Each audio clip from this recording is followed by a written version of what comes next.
皆さんこんにちは。超古代ワクテカチャンネルへようこそ。今回は前回の続きで、ママリの解読第4回目になります。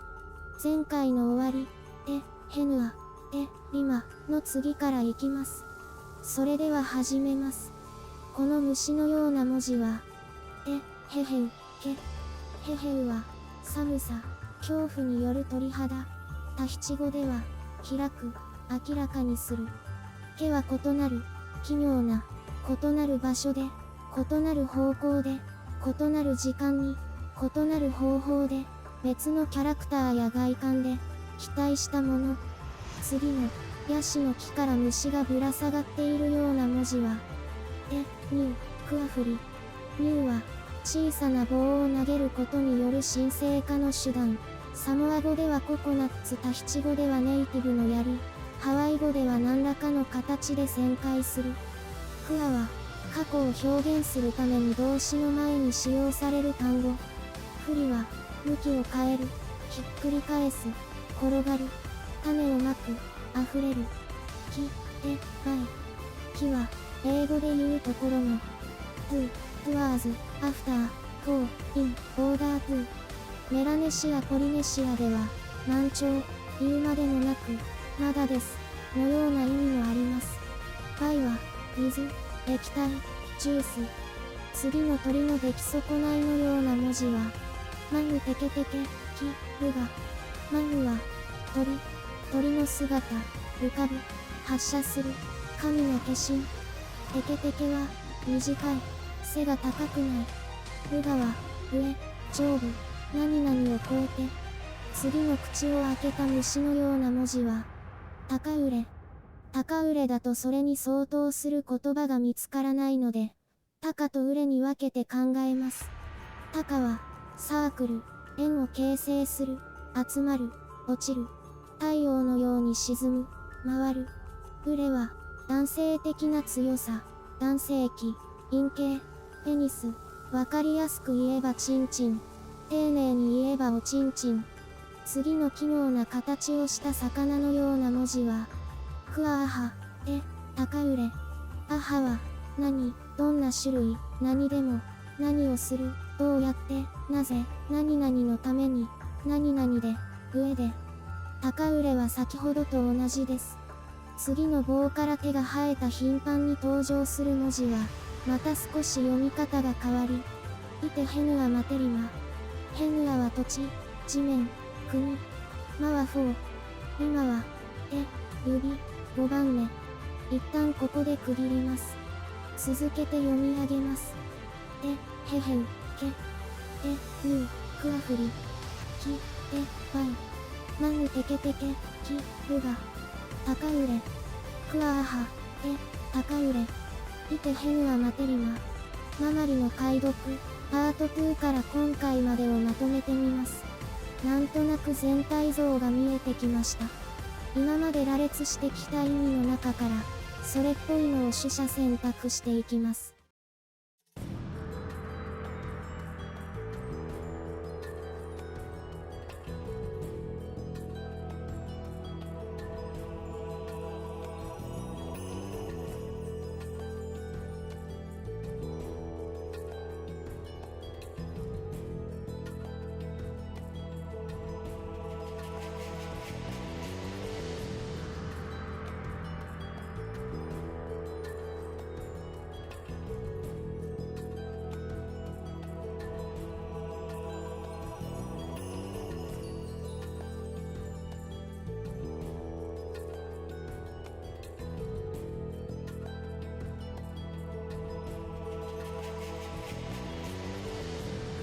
それっぽいものでも、そのままでは意味がわからないので、それっぽい解釈に変えてみます。3つのマグロは、マグロの尾が三角形の形なので、三角形。もしくはマグロは日本ではもともとメグロと呼ばれるほど、目が印象的な魚なので、土地は、場所。5つの土地は、5箇所の方がしっくりくると思われます。2番目の日は、おそらく太陽の光、つまり太陽光線。明るい糸というのは、おそらくココナッツの殻を割った時に中にある、もしゃもしゃした繊維。帽子は、おそらく、かぶった、覆われたのに。テニスは、話の流れから、男らしい、力強く、硬い、などを表現しているのかもしれません。この辺りを置き換えてもう一度表示してみます。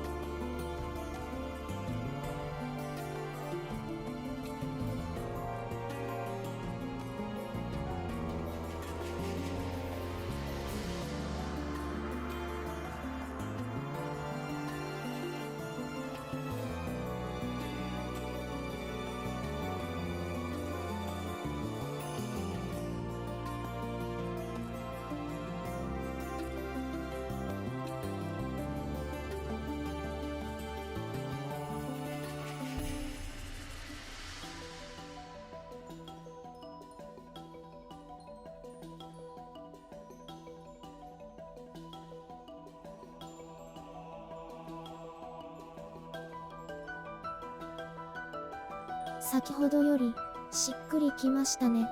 どうやら、この文章はココナッツの割り方、中の水分の取り方が書かれているようです。想像力をマックスにして、当時の道具、割る方法を考えます。ペトルカヒ、三角形、3つの目というのは、ココナッツには3つの目、くぼみ、があり、そのうちの1つは通常他の目より柔らかいため、先の尖った棒、ここではおそらく鳥のくちばし、マヌを使って、その一箇所、ヘヌアの目、カヒを探す。そして、その箇所を広げる、ハロリマイルが、ココナッツの穴の部分を空側、上側にして座らせる、バハ、のホ、ラギ。中の明るい繊維、イテハウティが見えるまで直射日光にさらす、エルア、アヒ。自然乾燥させると、そのうち表面がひび割れしてきて中の繊維が見えるようになります。2番目の繊維、エルアハウティは、おそらく果肉の部分を指しています。イテヘヌアイテリマは5箇所としていますが、2箇所、3箇所などの表現があるのかどうか。3以上の数は全てたくさんといった考え方の地域もあるので、とりあえずたくさんの箇所ということにしておきます。覆われた明るい繊維が見えるまで貫通させる、クアハウテハウオトハウティは、中の果肉が見えるまでひび割れさせる、といったところでしょうか。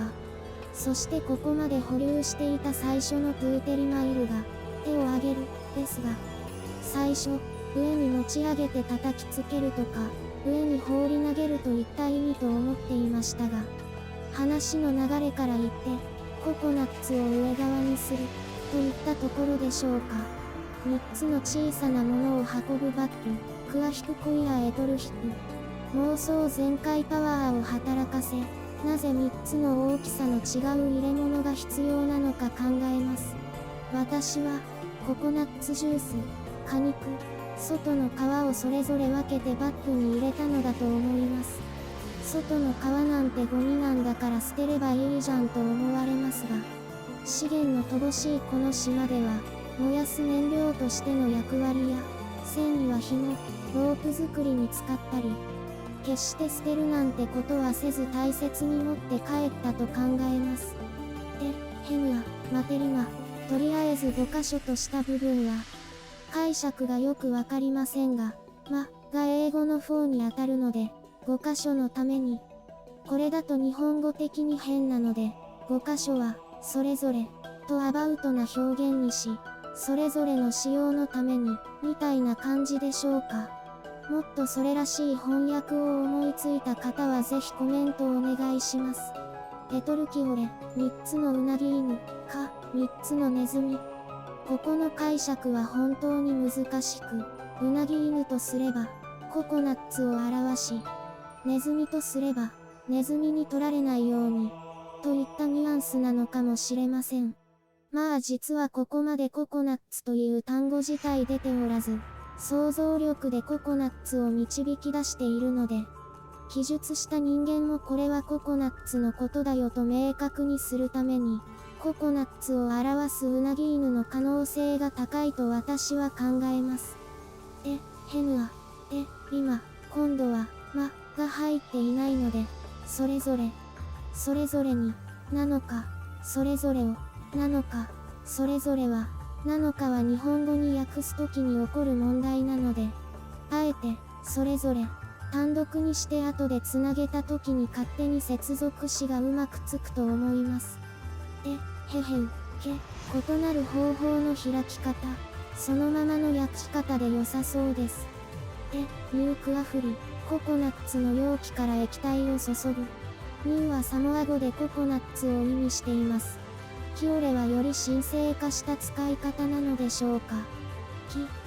バイ、水、ジュースのために、マニ、テケテケ、ルが、鳥が飛ぶ位置ぐらいまで上に放り投げて、という解釈が妥当だと考えます。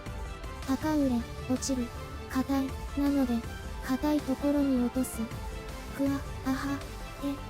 売れ、どうやって、落ちた、硬い、なので、硬いところに落とす方法、といったところでしょうか。